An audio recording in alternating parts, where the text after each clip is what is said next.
Hari ini kita baca cerita tentang Nabi Muhammad Shallallahu Alaihi Wasallam.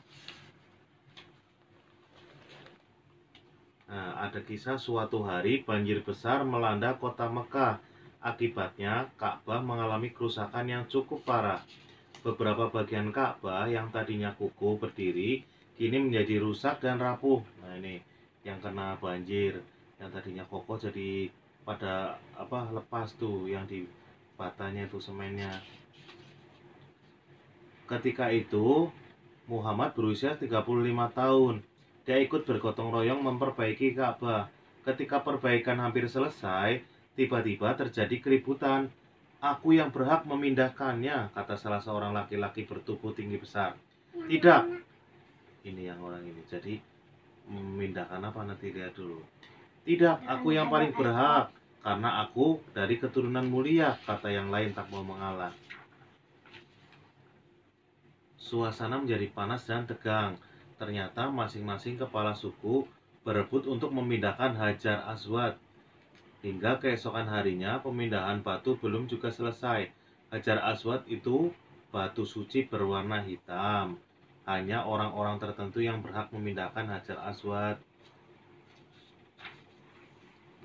Baiklah, karena masalah ini belum juga selesai, bagaimana kalau kita serahkan urusan ini kepada orang yang pertama kali masuk lewat pintu masjid esok hari?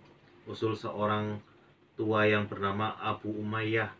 Semua pemuka agama setuju.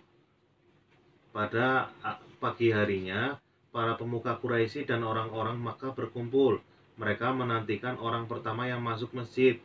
Beberapa saat kemudian, tampak seorang lelaki memasuki pintu masjid.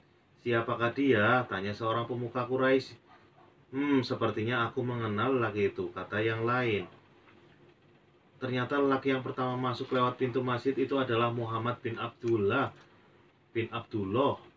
"Saudaraku, saksikanlah, inilah orang yang berhak meletakkan Hajar Aswad," seru Abu Umayyah.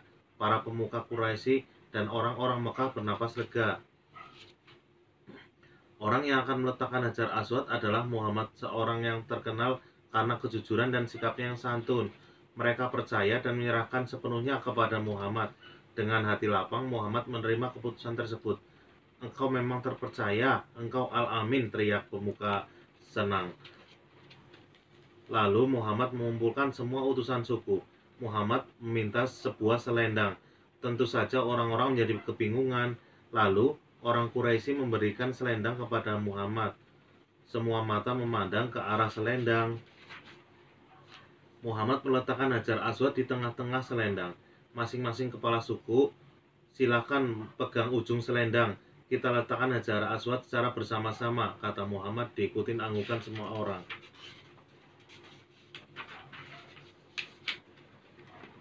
"Sekarang kita bawa bersama-sama Hajar Aswad ini menuju tempatnya." Para utusan itu berjalan perlahan sambil memegang ujung selendang yang di tengahnya terdapat Hajar Aswad. Ketika tiba di tempat Hajar Aswad, Muhammad mengambilnya dan meletakkannya di tempatnya. Akhirnya Hajar Aswad berhasil dipindahkan. Semua orang senang dengan cara yang dilakukan Muhammad. Hajar Aswad telah diletakkan kepada tempatnya semula. "Kami puas dengan semua ini," kata salah seorang pemuka Quraisy.